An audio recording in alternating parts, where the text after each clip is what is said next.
आम्ही काय केलं, रेड सॉइलच्या वेळेला जेव्हा मागे इलेक्शन झालेले त्या आम्ही ALM मेंबर्सनी मीडियाला बाईट्स दिले की शिवाजी पार्क रेसिडेन्स समजा रेड सॉइलचा कार्ड जो मुद्दा आहे तो रिझॉल्व्ह नाही केला तर वोट देणार नाही.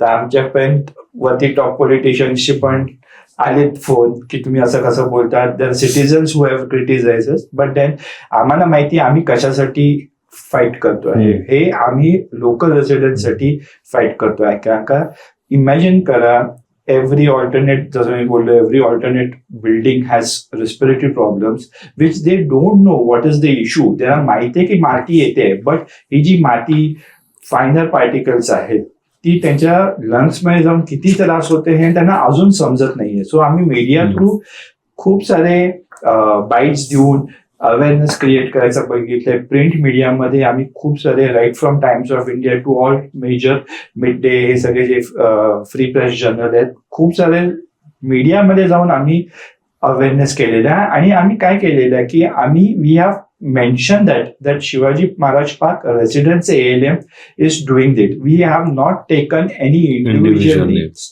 Individual names may be spokesperson म्हणून आम्ही बोलत असू, बट आम्ही ऍज अ ALM थ्रू जी इम्पॉर्टन्स आहे की एम्फोसिस आहे तोच आम्ही प्रयत्न केलेला आहे. सगळे ALM गेले तर तुम्ही वोट बँक होता, आणि जर तुम्ही वोट बँक झालात तर काय होऊ शकतं हे आपल्या सगळ्यांनाच माहिती आहे.